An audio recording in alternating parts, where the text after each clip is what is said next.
Hello everyone, welcome to Krishnatri classes. आज हम लोग इलेक्ट्रोस्टैटिक पोटेंशियल से रिलेटेड एक इम्पॉर्टेंट टॉपिक कवर करने वाले हैं और टॉपिक है हमारा potential due to continuous charge distribution. अभी तक हम लोगों ने लास्ट लेक्चर में electrostatic potential due to dipole और ड्यू टू पॉइंट चार्ज हमने कवर कर लिया था। तो अभी तक जो हम लोगों ने देखा है, हम लोगों ने क्या कवर करा है, पॉइंट चार्ज की वजह से या जो चार्ज अलग अलग सेपरेटेड है। अब जो हम लोग आज के लेक्चर में कवर करेंगे, हम लोग देखने वाले हैं कंटिन्यूस चार्ज डिस्ट्रीब्यूशन। जैसे हम लोगों ने इलेक्ट्रिक फील्ड का देखा था, डिफरेंट केसेस देखे थे उसमें कंटिन्यूस चार्ज डिस्ट्रीब्यूशन में। जैसे हमने रॉड का देखा था, शेल का देखा था, इसी तरीके से हम यहाँ पर भी देखेंगे कंटिन्यूस चार्ज डिस्ट्रीब्यूशन में क्या होता है। ये मैं पहले भी बता चुका हूँ कि आपके पास एक बॉडी होगी जिस पे आपका चार्ज डिस्ट्रीब्यूटेड होगा। अब वो बॉडी आपकी कोई भी हो सकती है, जैसे आपकी रॉड है या आपका कोई शीट हो सकती है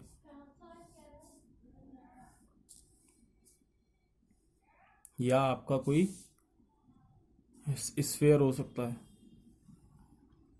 तो इस जगह पे क्या होता था कि जब मैं रॉड मान रहा हूँ तो इसका मतलब ये वन डायमेंशनल बॉडी हो गई और मुझे इसमें लीनियर चार्ज डेंसिटी कंसीडर करनी होती थी। Lambda is equal to Q upon L, charge पर यूनिट लेंथ। स्मॉल चार्ज मानूंगा तो डी एल और डी क्यू हो जाएगा, ये पहले मैं बता चुका हूँ।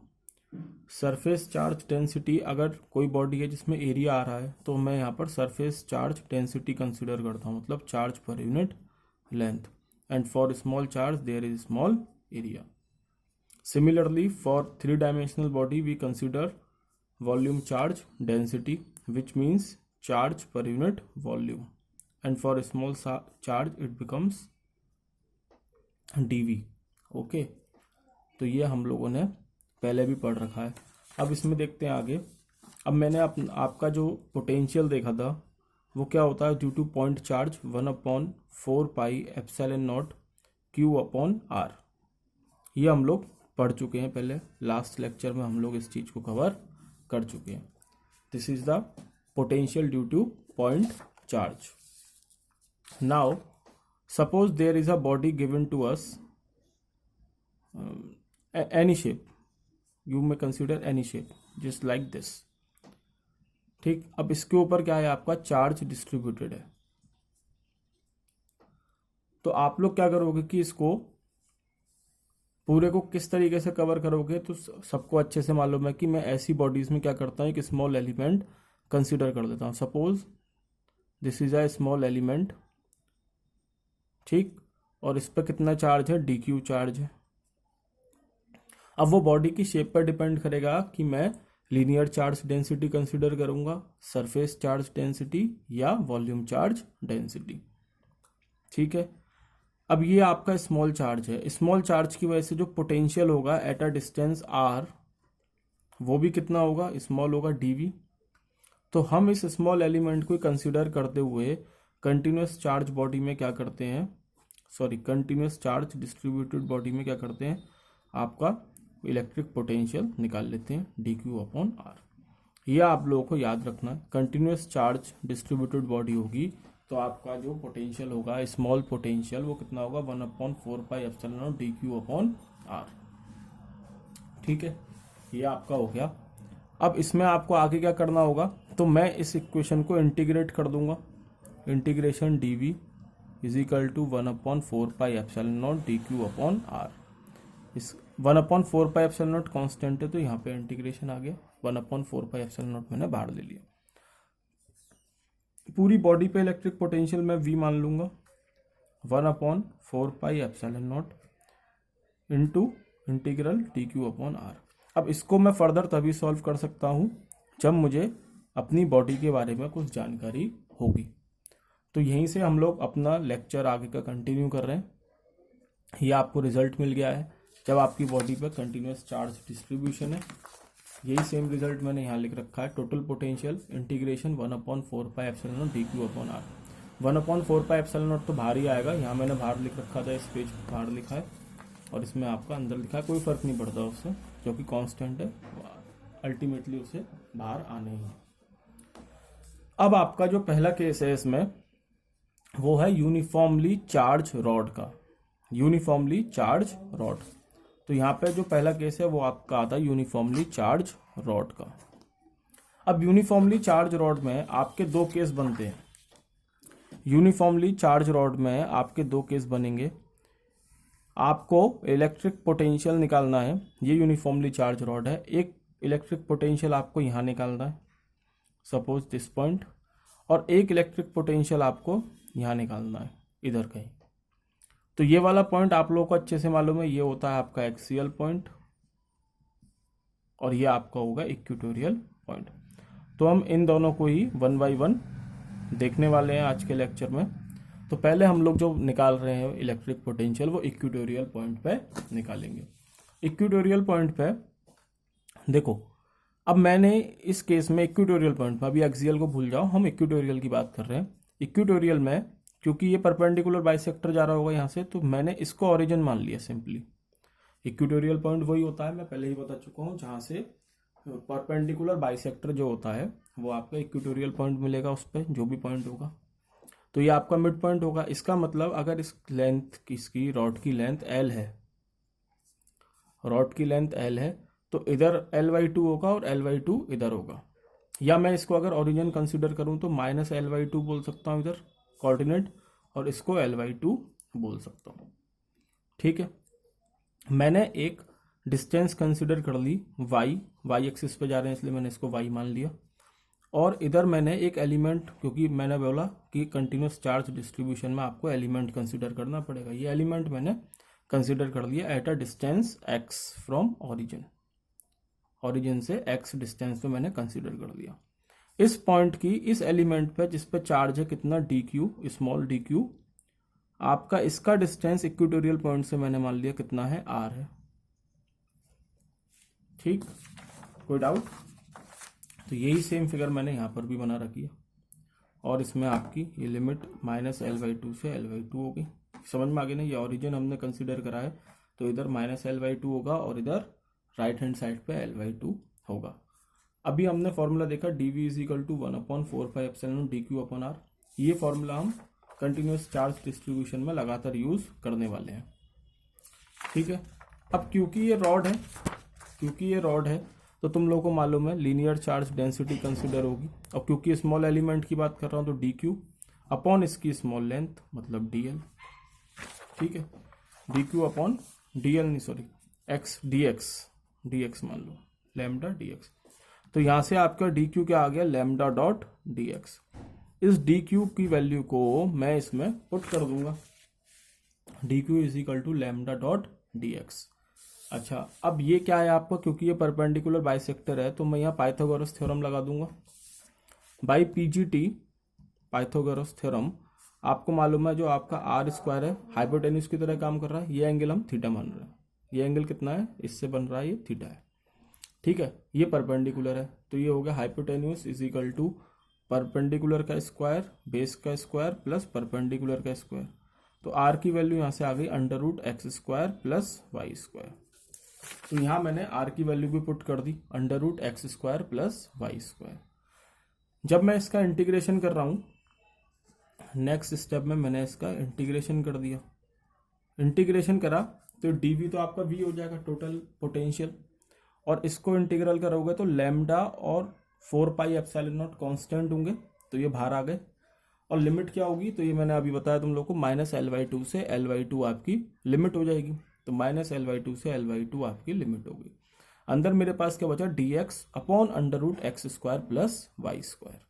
अब ये यहाँ पे आके आपको इसके इंटीग्रेशन पे ध्यान देना पड़ेगा। इस जगह पे आपकी मैथमेटिक्स थोड़ी स्ट्रॉन्ग होनी चाहिए, क्योंकि यहाँ पे हम लोग टोटली मैथमेटिक्स यूज करने वाले हैं। इंटीग्रेशन करना है dx upon √x² plus y²।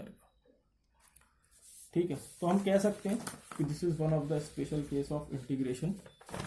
तो ऐसे क्वेश्चंस प्रैक्टिस के बाद ही आपको क्लियर होंगे मैथ में भी।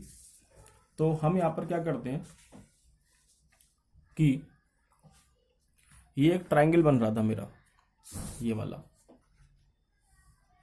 ठीक है, ये x है, ये y और ये r, x y r। नाम दे दो, जैसे OPN, ये कोई भी नाम, मैंने ट्रायंगल को नाम दे दिया OPN।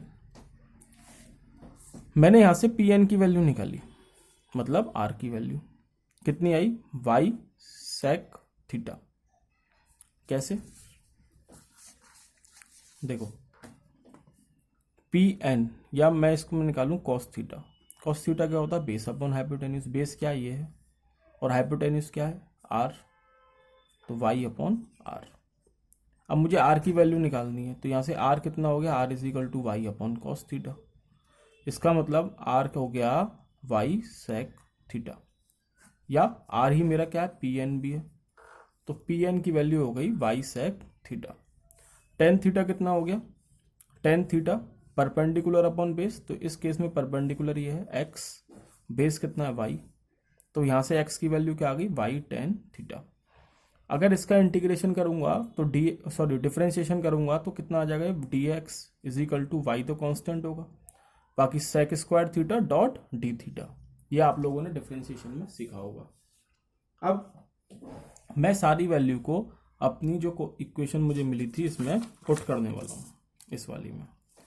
तो v is equal to lambda upon 4 pi epsilon nought, integration dx की जगह मैं क्या पुट कर दूंगा, y sec square theta D theta, यहां पर y sec square theta D theta upon under root Y square, X square की जगह क्या आ जाएगा, Y square tan square theta. x की वैल्यू क्या है, वाई टेन थीटा, तो x की जगह मैं जब इसको पुट करूंगा तो यहाँ पे ये एक्स स्क्वायर है, तो ये हो जाएगा X Y square tan square theta plus Y square. ठीक है, इसको फर्दर सॉल्व करोगे, मैं इस पेज पे करता हूँ, देखो इसको फर्दर सॉल्व करोगे तो ये क्या बन रहा है, Y sec square theta upon under root Y square tan square theta plus Y square, यही आ रहा है, ये आ रहा है। इसको मैं सॉल्व करूंगा तो वाई सेक स्क्वायर थीटा को ऐसे ही लिखो, यहाँ से वाई स्क्वायर कॉमन आ रहा है और अंडर रूट है तो वाई स्क्वायर बाहर आ जाएगा, वाई रह गया, अंदर क्या बचा, 1 प्लस टेन स्क्वायर थीटा। ठीक है, ये 1 प्लस टेन स्क्वायर थीटा, तो Y sec square theta divide by Y, 1 plus tan square theta होता है सेक स्क्वायर थीटा, तो ये हो जाएगा सेक थीटा, एक सेक थीटा से सेक थीटा कट गया, वाई से वाई कट गया, ये बच गया सेक थीटा, जो मैंने यहाँ लिखा है। देखो ये बचा सिर्फ सेक थीटा, सेक थीटा बचा, और सेक थीटा का इंटीग्रेशन क्या होता है, तो सेक थीटा का इंटीग्रेशन होता है ln sec theta plus tan theta. ये सब मैथमेटिक्स चल रही है अभी। ये हो गया आपका lambda upon 4 pi epsilon nought ln sec theta plus tan theta. अब यहाँ पे लिमिट की बात आती है, लिमिट नहीं, अभी लिमिट नहीं, अभी क्या करना है, अब देखो सेक थीटा और टेन थीटा को मैं दोबारा से एक्स और वाई के टर्म में कन्वर्ट कर दूंगा। तो सेक थीटा की वैल्यू क्या है, यहां पे आओ, सेक थीटा की वैल्यू क्या है, देखो r is equal to Y sec theta निकाला था अभी, r is equal to Y sec theta, यानी कि सेक थीटा हो गया r अपॉन वाई, थोड़ा बड़ा है इंटीग्रेशन और ध्यान देना है इस पे, और r की वैल्यू क्या है, under root X square plus Y square divide by Y, तो ये हो गई सेक थीटा की वैल्यू। तो यहाँ सेक थीटा की जगह मैंने क्या पुट कर दिया, under root X square plus Y square divide by Y, plus tan theta की वैल्यू क्या है, तो टेन थीटा की वैल्यू डायरेक्ट यहाँ से आ रही है, tan theta is equal to X upon Y, तो ये हो गया एक्स अपॉन वाई। अब इसमें आप लिमिट पुट करो, अब इसके आगे का काम तुम लोगों को करना है। इसमें आप लिमिट पुट करोगे, लिमिट किसकी जगह आएगी, एक्स की जगह पुट करोगे l/2 और एक बार minus l/2, upper limit minus lower limit, मालूम होगा तुम लोगों को, upper limit minus lower limit करोगे तो इसमें देखो एक फॉर्मूला ये यूज होगा, ln m minus ln n is equal to ln m upon n। ये लॉगरिथमिक का फॉर्मूला होता है, log m minus log n is equal to log m upon n। ये चीज यूज होगी जब upper limit minus lower limit करोगे। ठीक, इसके बाद जब आगे चलोगे तो आप लोगों को इसका जो फॉर्मूला मिलेगा, जब लिमिट पुट कर दोगे उसके बाद आपको ये फॉर्मूला मिल जाएगा, lambda upon 4πε0 ln √L² plus 4y² plus L upon √L² plus 4y² minus L। ये जो फॉर्मूला है आपका, ये आपका कहाँ आया, ये पोटेंशियल आया आपका इक्वेटोरियल पॉइंट पे। √L² plus 4y² plus L, y क्या है आपका, परपेंडिकुलर डिस्टेंस है रॉड से, ऊपर की तरफ माना था ना y,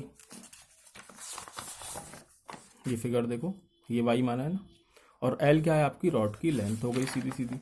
तो √L² plus 4y² plus L upon √L² plus 4y² minus L। ये तो याद रहेगा, ये सिर्फ अंदर वाली चीज याद कर लो, √L² plus 4y² plus L upon √L² plus 4y² minus L, और लॉग आपका लग ही रहा। तो ये आपका हो गया पोटेंशियल एट इक्वेटोरियल पॉइंट। मैंने कहा था 2 केस बनेंगे, अब दूसरा केस हम लोग देखने वाले हैं। ये इक्वेटोरियल पॉइंट पे हो गया था, अब ये आपका आ रहा है एक्सियल पॉइंट पे। Next case is electric potential at an axial point due to uniformly charge distributed rod. तो फिर से हमने क्या करा, एक रॉड कंसीडर करी जिसकी लेंथ है L, ठीक, सेम मेथड है, इस पर चार्ज डिस्ट्रीब्यूटेड है। हमने एक स्मॉल एलिमेंट मान लिया जिसकी लेंथ है dx और चार्ज है उस पर dq, और हमने क्या माना कि हमें एक्सियल पॉइंट पे निकालना है, तो एक्सिस पे लाई करेगा कहीं पॉइंट, तो हमने ये P पॉइंट लाई कर मान लिया कि ये आपका एक्सियल पॉइंट है, ये एक्सिस पे लाई कर रहा है, ठीक। अब इसमें क्या होगा कि सेम है, और ये तो बहुत ज्यादा सिंपल है उससे। देखो अभी हमने पढ़ा था dv is equal to 1/4πε0 dq upon r, ये चीज हम लोगों ने अभी पीछे देख ली है कंटिन्यूस चार्ज डिस्ट्रीब्यूशन के लिए। ये तो जनरल है, ये तो हर जगह यूज करना ही करना है, तो यही मैं यहाँ यूज कर रहा हूँ 1/4πε0 dq अपॉन r। अब dq की जगह क्या आ जाएगा, तो लेंथ इसकी क्या है dx है, लीनियर चार्ज डिस्ट्रीब्यूशन है, ठीक। तो lambda is equal to dq upon dx, तो dx की वैल्यू क्या आ गई, dq की वैल्यू क्या आ गई, लैम्डा डॉट dx, वो मैंने यहां पुट कर दी, lambda dot dx upon r। अब यहां लिमिट क्या होगी, तो यहां लिमिट क्या होगी ये बताओ। तो देखो इस पॉइंट पे निकालना है, तो ये पॉइंट पे कहां से होगा, एक तो इस एंड से होगा linear charge distribution, sorry potential जो होगा इस पॉइंट से आ रहा होगा, और दूसरी मतलब ये तो लोअर लिमिट हो गई, और सबसे ज्यादा और कहां से आ रहा होगा, यहां से भी आ रहा होगा, यही तो लिमिट होंगी इसकी। तो एक लिमिट तो ये हो गई, अगर अभी तो ये मान रखा है, लेकिन इस पॉइंट को भी मानूंगा तो कितने डिस्टेंस पे, r पे, ये वाला पॉइंट। और अपर लिमिट कौन सी होगी, जो ये वाला होगा, जो बहुत दूर होगा इससे, एक बहुत पास एक बहुत दूर। सबसे पास कौन सा पॉइंट हो सकता है, ये वाला जो कि r डिस्टेंस पे होगा, और सबसे दूर कौन सा हो सकता है, ये वाला। तो ये वाला क्या पॉइंट है, यहां से यहां तक की दूरी r प्लस इसकी लेंथ L, तो इसकी जो लिमिट हुई वो क्या हुई, L और L प्लस R, ये आपकी लिमिट हो गई इसकी। तो lambda upon 4πε0 constant integration, limit हो गई L से L plus R dx upon R। इसको सॉल्व करोगे तो इसका इंटीग्रेशन सबको मालूम होगा, 1/x dx क्या होता है इसका इंटीग्रेशन, लॉगरिथमिक ऑफ x, ये इसका इंटीग्रेशन होता है। तो सिंपल है ये वाला, तो मैंने इसमें इसका इंटीग्रेशन कर दिया, तो ये ln r आ गया। इसकी लिमिट है L से L प्लस R, तो अपर limit minus lower limit, upper limit कितनी है, देखो मैं पुट करके दिखाता हूँ यहाँ पे, तो तुम लोगों को पिछले वाले में भी पुट करके देख लेना, आंसर वही आएगा, lambda upon 4πε0 ln upper limit L plus R minus lower limit ln R L। अब देखो यही वाला फॉर्मूला मैं बता रहा था कि ये क्या फॉर्मूला बन गया, log m plus minus log n। तो ये क्या होता है आपका, v is equal to lambda upon 4πε0 ln r plus L, लिख लेता हूँ थोड़ा बोलने में सही लगेगा, r plus L divide by L. ये है आपका electric potential at an axial point due to uniformly charge distributed rod, r plus L divide by L. Clear है, ये है आपका इलेक्ट्रिक पोटेंशियल। यही सेम फॉर्मूला जब इसमें अपर लिमिट पुट करोगे ना, अपर लिमिट लोअर लिमिट, तो यहाँ पे भी यही फॉर्मूला लगेगा जो ये लॉग वाला। ठीक है, सॉल्व कर लेना, नहीं आता तो मुझे कमेंट में बता देना, मैं इसको सॉल्व भी कर दूंगा अगली वीडियो में। ठीक है, तो ये आपका हो गया एक्सियल पॉइंट पे। इस पे एक बार एक न्यूमेरिकल आया था इसी पार्ट पे, इस पार्ट पे आया था। क्या था? सेम क्वेश्चन था, सेम, बस फर्क क्या था कि एक रॉड थी जिसमें आपका चार्ज डिस्ट्रीब्यूटेड था और इसकी लेंथ थी L। ये एक न्यूमेरिकल आ चुका है तुम्हारे किसी कॉम्पिटिटिव एग्जाम में आया था, याद नहीं है मुझे, लेकिन आया है। ठीक, तो ये आपका L था। अब इसमें जो पूछा था ना इलेक्ट्रिक पोटेंशियल, वो इस रॉड से L डिस्टेंस पे पूछा था, इस रॉड से L डिस्टेंस में, मतलब, और रॉड की लेंथ L होगी और इस रॉड से एक एंड से L डिस्टेंस पे आपका इलेक्ट्रिक पोटेंशियल पूछा था। तो सिंपली अब तुम्हें क्या करना है, यहां पे जो R है, R की वैल्यू यहां पे कितनी हो गई? L हो गई। तो देखो सॉल्व तो ये सब बच्चों ने कर दिया होगा ये क्वेश्चन, क्योंकि सिंपल है, बेसिक पे है, लेकिन टाइम बचाने की बात होती है कॉम्पिटिटिव एग्जाम में, और ये टाइम उन लोगों का बचा होगा जिसको ये चीज याद होगी। लैम्डा अपॉन 4πε0 आर की जगह क्या आ जाएगा आपका? L आ जाएगा अपॉन L। तो V कितना हो गया? लैम्डा अपॉन 4πε0 ln 2L अपॉन L, L से L कट जाएगा। लैम्डा की जगह मैं क्या लिख सकता हूँ? Q इंटू एल भी लिख सकता हूँ, सॉरी Q अपॉन L भी लिख सकता हूँ। तो वहाँ जो था into Q upon L, L and 2, ये आपका इसका फॉर्मूला या इसका आंसर होगा इस क्वेश्चन का। ठीक है, तो ये सिंपली है। अगर तुम लोगों को फॉर्मूला नहीं याद तो सिंपल इस क्वेश्चन में क्या हो जाता, ये वाला फॉर्मूला लगाओ, जनरल वाला जो स्टार्टिंग में बताया, v is equal to 1/4πε0 integration dq upon r। dq upon r करते तो यहाँ लिमिट क्या हो जाती? dq अपॉन r करने के बाद लिमिट हो जाती, मैंने बोला इस एंड से देखो, तो इस एंड से कितनी दूरी है? L है, तो L होगी लोअर लिमिट, और कहाँ तक जा रही है लिमिट? R प्लस L तक, तो R प्लस L हो गया, मतलब 2L तक, तो हो गया 2L। ठीक है, तो इस तरीके से आपके क्वेश्चन हो जाएगा। चलिए,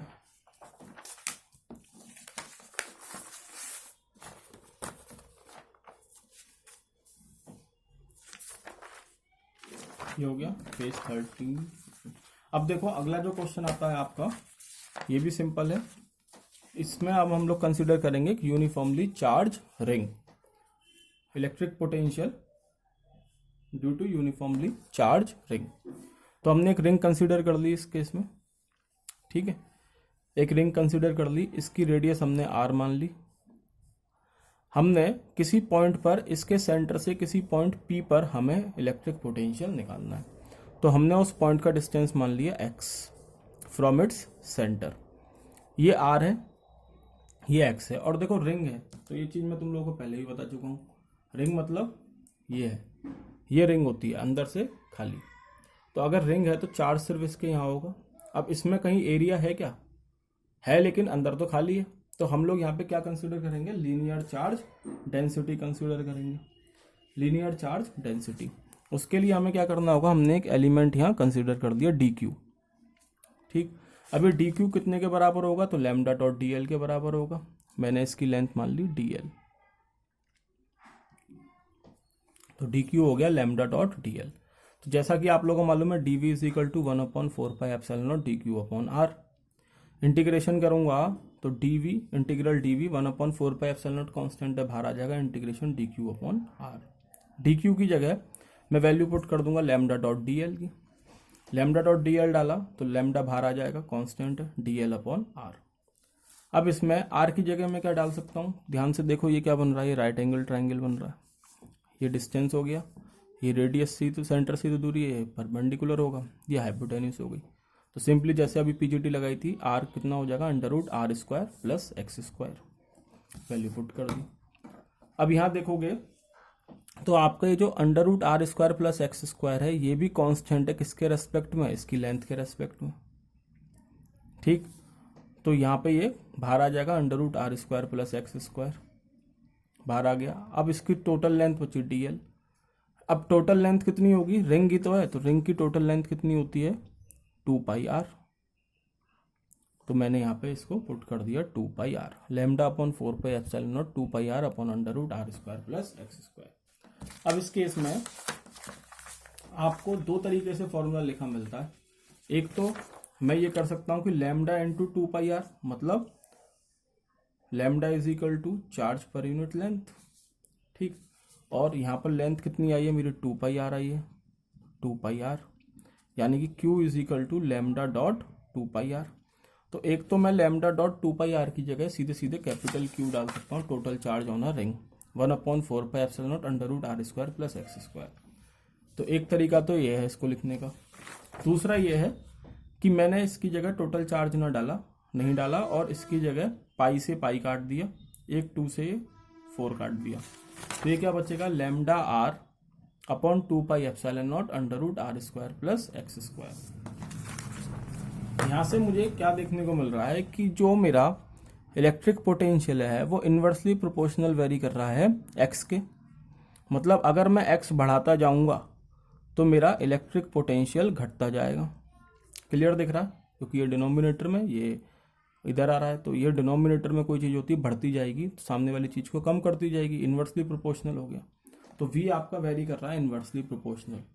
इसका मतलब जब मेरा x 0 हो जाएगा या जब मेरा x टेंड्स टू 0 जा रहा होगा उस टाइम पे मेरा v क्या हो जाएगा, मैक्सिमम।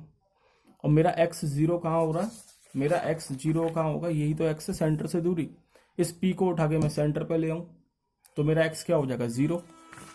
इसका मतलब at x is equal to 0 मतलब सेंटर ऑफ रिंग आपको जो पोटेंशियल मिलेगा वो मैक्सिमम मिलेगा। और कितना आ रहा है सेंटर पे, x is equal to 0 put कर दो। x is equal to 0 put करोगे यहाँ तो ये अंडर रूट आर स्क्वायर बचेगा, मतलब r आ जाएगा सीधे, r से r कट जाएगा, लैम्डा अपॉन 2 एप्सिलॉन नॉट। ये है आपका maximum potential at the centre of ring. यहाँ पे भी पुट कर सकते हैं, वो क्या हो जाएगा, q अपॉन r और 1/4 pi epsilon not. So that's all from my side in today's lecture. In today's lecture what we have seen the electric potential due to uniform charge distribution. We considered two cases here. First one is uniformly charged rod. In this uniformly charged rod there is two cases, one is equatorial point and another one is an axial point. And in another case we consider a uniformly charged ring, ठीक, where we find the electric potential and we see that the electric potential is maximum at the center of ring, which is equal to lambda upon 2 epsilon naught. So that's enough from my side. In next lecture we will cover the relationship between electric field and electric potential. So if you like the video, please press the like button and subscribe the channel, comment on it and share it. Okay, thank you.